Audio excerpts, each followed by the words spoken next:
Hello friends, welcome to another new video. তোমাদের আবার একটি নতুন ভিডিওতে স্বাগত জানাই। তো যারা 2026-এ কলেজ অ্যাডমিশন নিতে চলেছো, আপগ্রেডেশন করতে চাইছো, বা তোমাদের বলি যে সমস্ত স্টুডেন্টসরা এই মুহূর্তে ওয়েট করছো আপগ্রেডেশন রাউন্ডে সুযোগ পাওয়ার জন্য, বা যারা অলরেডি সুযোগ পাওনি, তাদের জন্য আজকের এই ভিডিওটা খুব ইম্পর্টেন্ট। কেননা আপগ্রেডেশনে তোমরা 200% চান্স পেতে চলেছো।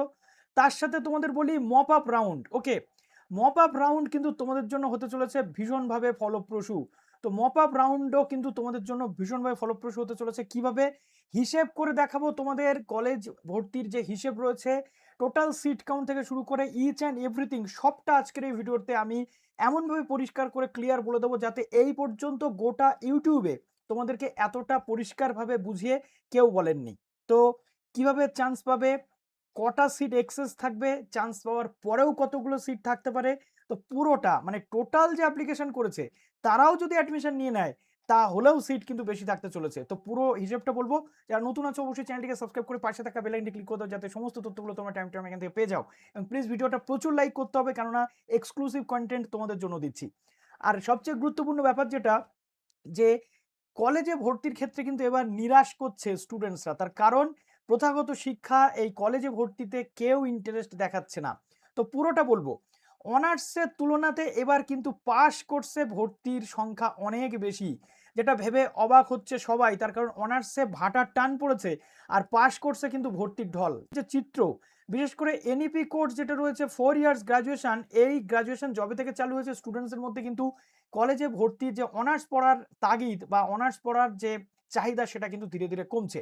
কেননা ভর্তির যে ডেটা বলছে 2020 এবং চাকরির বাজারের বাস্তবতার উপর ভিত্তি করে একটি সম্পূর্ণ এক্সপ্লেনার যে রিপোর্ট, সেটা তোমাদের জন্য কিন্তু তৈরি করা হয়েছে। ওকে, তো চলো, এক সময় কলেজ ভর্তি মানেই ছিল অনার্সের ইঁদুর দৌড়, কিন্তু আজ চিত্রটা বদলেছে। কেন মেধাবী ছাত্রছাত্রীরা 4 বছরের অনার্সের বদলে 3 বছরের পাস কোর্স বেছে নিচ্ছে, বা মাল্টিডিসিপ্লিনারি কোর্স বা ডিগ্রিকে বেছে নিচ্ছে, সেই পুরো তথ্য আজকে দেব। তো পরিসংখ্যান কি বলছে? পরিসংখ্যান বলছে রাজ্যের 460টি যে প্রতিষ্ঠান রয়েছে, এখানে টোটাল সিট রয়েছে 9 লাখ প্লাস। ঠিক আছে, 9 লাখ প্লাস এখানে সিট রয়েছে। তথাপি এর মধ্যে 2,11,308 হচ্ছে পাশের আসন। আমরা প্রত্যেকে জানি প্রত্যেকটা কলেজে, বিশেষ করে শহর ভিত্তিক কলেজে কিন্তু পাস কোর্সের সিট একটু কমই থাকে অনার্সের তুলনায়। অনার্সের সিট বেশি থাকে, কেননা অনার্সে প্রচুর সাবজেক্ট থাকে। প্রত্যেকটা সাবজেক্টে আমরা 100 করে সিটও যদি ধরি তাহলেও কিন্তু প্রায় অনেকটা সিট থাকে। আর পাস কোর্সে হরে তরে যদি আমরা দেখি, আশুতোষ কলেজ বলুন বা এই সমস্ত, কোথাও 367টা, কোথাও 134টা, কোথাও 202টো এরকম সিট রয়েছে। পাশের সিটের এগেনস্টে আবেদন জমা পড়েছে 3,11,000। পাশের সবাই চান্স পাবে না। আশুতোষ কলেজে পাশে টোটাল আসন হচ্ছে 367, আর অ্যাপ্লিকেশন জমা পড়েছে 5,165। তাই পাশে চান্স পাওয়া কিন্তু এবারে অনার্সের তুলনায় অনেক বেশি কঠিন হয়ে পড়ছে। সিটি কলেজে 134টা আসন এবং আবেদন জমা পড়েছে 4,503টি। সিটি কলেজে বিকমে আমরা যদি দেখি, এটা বিয়ে গেল, বিকমে যদি আমরা দেখছি তাহলে 202টো টোটাল আসন রয়েছে এবং 4,140টা টোটাল আবেদন জমা পড়েছে।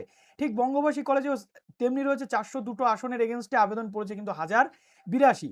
বঙ্গবাসী কলেজ বিকমের ক্ষেত্রে, এটা যদি আমরা দেখছি যে বিএসসি বঙ্গবাসী কলেজ বিকমের ক্ষেত্রে পাস কোর্সের টোটাল সিট রয়েছে 560 এবং আবেদন জমা পড়েছে 3201। তো এখান থেকে আমরা মোটামুটি আন্দাজ করতে পারছি যে পাশে কিন্তু এবার অনেক কম্পিটিশন হাই হয়ে রয়েছে।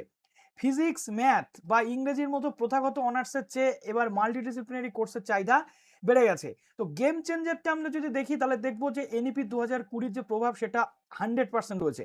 ওল্ড সিস্টেমে দেখেছি 3 বছরের অনার্স কোর্স ছিল আর 3 বছরের পাস কোর্স ছিল, সেটা অনেক সুখকর ছিল। কিন্তু আমরা যদি দেখছি এনইপি 2020 আসার পর পাথ এখানে হয়ে গেছে 4 বছরের অনার্স, একটা মেজর সাবজেক্ট থাকবে, সাথে রিসার্চের যে প্রজেক্ট সেটা থাকবে। এমনিভাবে এখানে পাথ বিতে যদি আমরা দেখছি তাহলে 3 বছরের মাল্টিডিসিপ্লিনারি কোর্স, একাধিক বিষয় এখানে মিশ্রণ রয়েছে, সঙ্গে ফ্লেক্সিবিলিটি। এখানে যেটা রয়েছে, রিসার্চ প্রজেক্ট অনেককে করতেই হবে, মাল্টিপল এক্সিট মাল্টিপল এন্ট্রির সুবিধা রয়েছে। তেমনিভাবে একাডেমিক ব্যাংক অফ ক্রেডিট রয়েছে এবং একাধিক বিষয়ের বিশ্লেষণ এবং ফ্লেক্সিবিলিটি রয়েছে পাস কোর্সে। 4 বছরের অনার্স কোর্সে, যেহেতু 4 বছরের অনার্স কোর্সে এই যে রিসার্চ প্রজেক্টটা বাধ্যতামূলক, সেক্ষেত্রে কিন্তু অনিয়ার কারণ বেশিরভাগ ক্ষেত্রে দেখা যাচ্ছে। তার সাথে আরও যে জিনিস রয়েছে, দেখুন 3 বছরের পাস কোর্সে মাল্টিডিসিপ্লিনারি, যেটা কি আসলে কি 3 বছরের পাস কোর্স এটা হতে চলেছে, গঠন কিন্তু একটা নির্দিষ্ট বিষয়ের উপর আবদ্ধ না থেকে মাল্টিডিসিপ্লিনারি বা বিভিন্ন সাবজেক্টের মিশ্রণ হচ্ছে। পড়াশোনার চাপ অনেকটাই কম এবং স্কিল বা সরকারি চাকরির যদি কেউ কোচিং নেয় সে নিতে পারছে।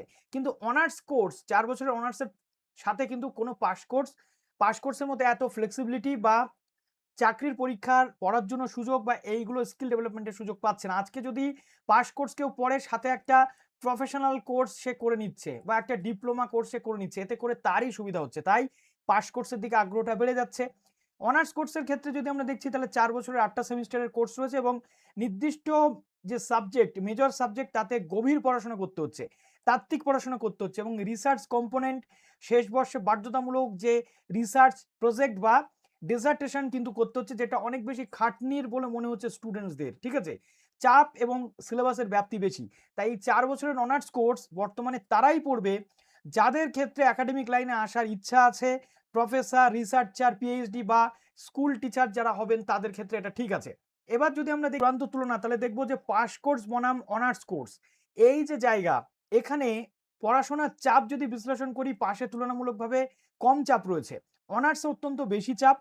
3 বছর টাইম কম লাগছে, যেটা 1 বছরের কম সময় লাগছে। ওকে, সময় এবং কস্ট এবং টাইম যদি আমরা দেখি তাহলে পাস কোর্সে বা মাল্টিডিসিপ্লিনারি কোর্সে অনেকটাই কম এবং 4 বছরে কিন্তু অনেকটাই বেশি রয়েছে, 1 বছর এক্সট্রা যাচ্ছে। পাস কোর্সে মাঝামাঝি মোটামুটি উপস্থিতির হার বা অ্যাটেন্ডেন্স লাগে, আর অনার্সে কিন্তু কঠোর লাগে। সর্বোচ্চ এবং অঢেল সময় কিন্তু পাওয়া যায় চাকরির পরীক্ষার যে প্রস্তুতি রয়েছে দেখুন এইখানে পাস কোর্সের ক্ষেত্রে, যেটা অনার্স কোর্সের ক্ষেত্রে কেউ সেই অর্থে সময় পায় না। উচ্চশিক্ষার ক্ষেত্রে নেট বা পিএইচডির সুযোগ সীমিত রয়েছে, কিন্তু এখানে সরাসরি সুযোগ কি বলেছি, হায়ার স্টাডিজ যারা করতে চাইছে অনার্স তাদের জন্য গুড। ওকে, অর্থাৎ ভবিষ্যতের ছাত্রছাত্রীর ভবিষ্যৎ লক্ষ্যে নির্ভর করছে তাদের চাকরি নাকি গবেষণা, এই দুটোর উপর। তারা চাইছে ইনস্ট্যান্ট চাকরি পেতে। তো এখানে একটা সাইকোলজিক্যাল ব্যাপার রয়েছে ছাত্রছাত্রীদের এবং প্যারাডাইম যে শিফট প্রসেস চলছে বর্তমানে, তার 1 নাম্বার কারণ হচ্ছে সরকারি চাকরির প্রস্তুতি। রেল, ব্যাংক, এসএসসি বা পিএসসি, পুলিশের মতো পরীক্ষাতে স্নাতক অর্থাৎ পাস কোর্স যথেষ্ট রয়েছে। এর জন্য কোনো অনার্সের প্রয়োজন নেই। তো তার জন্য অনার্স কেউ পড়তে চাইছে না টাইম বরবাদ করার জন্য। ঠিক আছে? অনার্সের জন্য বাড়তি কোনো নম্বরও নেই বা কোনো এক্সট্রা ফেসিলিটিও নেই। তাই পাস কোর্স পড়লে প্রচুর টাইম পাওয়া যাচ্ছে। এরপর যদি আসছে কর্মসংস্থানের অনিশ্চয়তা, তো শিক্ষাক্ষেত্রে যেমন স্কুল সার্ভিস কমিশনের পরীক্ষা দীর্ঘদিন হচ্ছে না বা গোটা দেশ জুড়ে রিসার্চের যে জায়গা সেটাও কিন্তু যথেষ্ট সংকটে আছে। তাই কেউ কিন্তু এই হায়ার স্টাডিজ করতে চাইছে না, বিশেষ করে অনার্স বা এরপরে মাস্টার্সের ক্ষেত্রে দেখব কতটা ল্যাগিং রয়েছে। ওকে, তো এক্ষেত্রে প্রতিযোগিতামূলক যে পরীক্ষা রয়েছে সেই জায়গাতে ঝুঁকি বাড়ছে। শিক্ষাবিদ পবিত্র সরকার স্যার কিন্তু এটা সুন্দরভাবে বুঝিয়েছেন। সময় এবং অর্থের সাশ্রয়, 4 বছরের যে কোর্স সেটা লম্বা এবং খরচাও কিন্তু এখানে যথেষ্ট বেশি। এবার আমি আপনাদের যে হিসেবটা দেখাতে চলেছি সেটা কিন্তু খুব পরিষ্কার। WBCAP পোর্টালে এবার যদি আমরা দেখছি যে একটু ভর্তির আঁখো দেখা হাল, এটা যদি আমরা দেখছি তাহলে আমাদের কাছে পুরো বিষয়টা ক্লিয়ার হয়ে যাবে। কেন আমি বলছিলাম যে 200% সিট তোমাদের জন্য রিজার্ভ থাকছে। যদি আমরা দেখছি টোটাল সিট 9 লাখ সিট কিন্তু WBCAP পোর্টালে রয়েছে। ওকে, এবার টোটাল অ্যাপ্লিকেশন জমা পড়েছে কত, 4,20,000। 4,20,000 অ্যাপ্লিকেশন জমা পড়েছে। 9 লাখ সিটের এগেনস্টে 4,20,000 অ্যাপ্লিকেশন জমা। এরপরে আরো অনেকে ইঞ্জিনিয়ারিং ফিল্ডে যাবে, মেডিকেল ফিল্ডে যাবে। এবার একটা কথা বলি, ফার্স্ট ফেজে যখন মেরিট লিস্ট পাবলিশ হয়েছে 3,80,000 মতো কিন্তু ফার্স্ট ফেজে ক্যান্ডিডেটদেরকে সুযোগ দেওয়া হয়েছে। অর্থাৎ এখানে আমরা দেখতে পাচ্ছি 4,20,000 প্লাস মাইনাস যদি আমরা 3,80,000 করছি তাহলে 40,000 অলমোস্ট যে সিট, 40,000 যে সিট সেই সিটের ক্যান্ডিডেটরা সুযোগ পায়নি। ওকে, যেহেতু 3,80,000 রয়েছে ক্যান্ডিডেট, 40,000 ক্যান্ডিডেট এখানে সুযোগ পায়নি। প্রথম যে লিস্ট রয়েছে সেই লিস্টে অনেকে বাদও গেছে বা অনেকে মানে বিভিন্ন বিষয়ে সমস্যা তৈরি হয়েছে। এবং এখানে যেটা রয়েছে 2,95,000 ক্যান্ডিডেট এই 3,80,000 মধ্যে অ্যাডমিশন নিয়েছে। এখান থেকে বাকি অ্যাডমিশন নেয়নি কতজন, 85,000 ক্যান্ডিডেট কিন্তু এখানে অ্যাডমিশন নেয়নি, অর্থাৎ সুযোগ পেয়ে। কেউ হয়তো ভেবেছে মপ আপ রাউন্ডে যাবে বা কেউ হয়তো বুঝতে পারেনি, কেউ হয়তো এই জেনারেল লাইনে পড়তে চায় না, তার কারণ এখানে চাকরি বাকরির ক্ষেত্রে প্রবলেম আছে বলে। হয়তো অনেকে নার্সিং বা অন্যান্য ক্ষেত্রে যাবে, সেটাও হতে পারে। তো এই পরিসংখ্যান যদি আমরা দেখি তাহলে দেখব যে এখানে যে 40,000 ক্যান্ডিডেট এনলিস্টেড হয়নি, এর মধ্যে অনেক বাদ গেছে আমি ধরেই নিচ্ছি। ঠিক আছে, রিজেক্ট হয়েছে। তো আমি যদি ধরেও নিই যে 40,000 ক্যান্ডিডেট সুযোগ পায়নি, এখানে যেহেতু 85,000 সিট এক্সেস রয়েছে, কেননা 9 লাখের মধ্যে 4,20,000 অ্যাপ্লিকেশন হয়েছিল, তো এই 4 লাখও যদি আমরা ধরে চলি ফুল 4 লাখ, তাহলে 3,80,000-এর মধ্যে 85,000 খালি আপাতত, 40,000 এখানে চান্স পায়নি, আর 2,95,000 ভর্তি হয়েছে, তাহলে 85,000 সিট আমরা এখান থেকে এক্সেস পাচ্ছি। এবার যদি আমরা দেখছি যে এই যে 85,000 সিট খালি রয়েছে, এই 40,000 যারা চান্স পায়নি তারা যদি এই 85,000 সিট এটাকে অ্যাকোয়ার করে ফার্স্ট লিস্টের পর, আপগ্রেডেশন রাউন্ড বলুন বা যে রাউন্ড বলুন, তাহলে আমাদের কাছে এখনো যে 45,000 সিট থাকবে। যদিও এই 85,000-এর মধ্যে 40,000 যারা চান্স পেয়েছে তারাও যে ভর্তি হবে এমনটা নয়। তো এখানে 45,000 সিট এখনো কিন্তু খালি থাকছে। তো এবার যদি আমরা হিসেব করি, যদি আমরা ভেবেও নিই যে 4,20,000 যে ক্যান্ডিডেট এটা টোটালি সুযোগ পেয়ে গেল, রাজ্যে টোটাল সিট রয়েছে 9 লাখ, তথাপি 4,80,000 সিট কিন্তু আমাদের সামনে খালি আছে। সেই জন্য আমি বলছি 200% চান্সেস রয়েছে। যদিও তোমরা হয়তো পছন্দের কলেজে চান্স পাবে না, বাট চান্স পাওয়া থেকে তোমাদেরকে কিন্তু কেউ আটকাতে পারবে না। চান্স অবশ্যই পাবে, কেননা 4,80,000 সিট টোটাল আবেদনের ওপর ভিত্তি করেও যদি আমি দেখি যে সবাই ভর্তি হয়ে গেছে, তথাপি এই সিট খালি। তাই তোমার জন্য চান্স রয়েছে, চিন্তা করার কিন্তু কোনো কারণ নেই। এবার যদি আমরা দেখছি যে কেন এই ভর্তি তলানিতে গেল, তাহলে দেখবো আমরা লিডিং নিউজ পেপার যেটা বলছে যে 85,000-এর মধ্যে বাংলা, এখানে দেখো বাংলাতে আমি একটু কালারটা চেঞ্জ করে দিই, এখানে দেখো বাংলাতে অনার্স কোর্সে 39,791 চান্স পেয়েছে, ইতিহাসে এইটা মোটামুটি যেমন চান্স পেয়েছে দেখতে পাচ্ছ, আর জুওলজি থেকে শুরু করে ফিজিক্স বা ম্যাথমেটিক্স বা কেমিস্ট্রিতে অত্যন্ত বাজে অবস্থা কিন্তু রয়েছে এবছর। তো এই সিটগুলোতে কিন্তু নেক্সট টাইম তোমরা সুযোগ পেতে চলেছো, ওকে। এবং বিভিন্ন ক্ষেত্রে বলা হচ্ছে যে চাকরির পজিশন এই বা বিভিন্ন সমস্যা, যার ফলে এই সমস্যা কিন্তু তৈরি হয়েছে। তো চাকরির বাজারে যে রূঢ় বাস্তবতা, সেটা হচ্ছে সরকারি চাকরির খাত যদি আমরা দেখছি, UPSC, WB, CS, bank, railway, যেখানে যোগ্যতার যে কোনো শাখার স্নাতক, ঠিক আছে, অনার্স ডিগ্রির ইন্টারভিউতে কোনো এক্সট্রা পয়েন্ট থাকে না, দরকার শুধু প্রিলিমিনারি এবং মেন্স ক্লিয়ার করা এবং জিকে এবং অ্যাপটিটিউডের মাধ্যমে বা ম্যাথ এগুলো স্ট্রং থাকলে তোমার চলে যাবে। এবার যদি আমরা দেখছি যে নিয়োগকর্তারা প্রাইভেটের ক্ষেত্রে ডিগ্রির চেয়ে স্কিলের ওপর জোর দেন, তাই তোমার অনার্স থাকার প্রয়োজন নেই। প্রয়োজনীয় skill communication, English proficiency, computer literacy এবং টেকনিক্যাল বা ভোকেশনাল স্কিল যদি তোমার থাকে, তুমি কিন্তু যেতে পারবে এই সমস্ত জায়গাতে। তাই শুধুমাত্র বইয়ের জ্ঞানে কর্পোরেট চাকরি পাওয়া কঠিন, ওকে। এবার যদি আমরা দেখছি তাহলে দেখব যে ক্যালকাটা ইউনিভার্সিটির যিনি ভাইস চ্যান্সেলর রয়েছেন, ক্যালকাটা ইউনিভার্সিটির যিনি ভিসি রয়েছেন, তিনি কি বলছেন যে বহু ছাত্রছাত্রী bank, rail, staff selection, public service কমিশনের প্রতিযোগিতামূলক পরীক্ষায় বসার সুযোগ পাচ্ছেন। তাই এই প্রবণতা। স্কুল সার্ভিস কমিশনের মাধ্যমে নিয়মিত নিয়োগ নেই, তার জন্য পড়ুয়ারা চাকরির খোঁজে এই লাইনে আসছে না, অন্য পড়াশোনাতে যাচ্ছে, এটা শিক্ষাবিদ বলছেন। এবং অনার্সের তুলনায় পাস কোর্সে আবেদন জমা পড়েছে প্রচুর পরিমাণে, যেটা এর আগে কখনো হয়নি, এটা বলছেন আশুতোষ কলেজের যিনি প্রিন্সিপাল স্যার রয়েছেন। তো এখানে একটা প্রচলিত ধারণা বা মিথ রয়েছে যে সত্য, যেটা অনেক মেধাবী পড়ুয়া স্ট্র্যাটেজি করে পাস কোর্স বেছে নিচ্ছে যাতে তারা চাকরির জন্য 3 বছর সময় পায় এবং এর মধ্যে খুব তাড়াতাড়ি এগিয়ে যায়। এটা সিটি কলেজের অধ্যক্ষ শীতল প্রসাদ চট্টোপাধ্যায় স্যার বলছেন।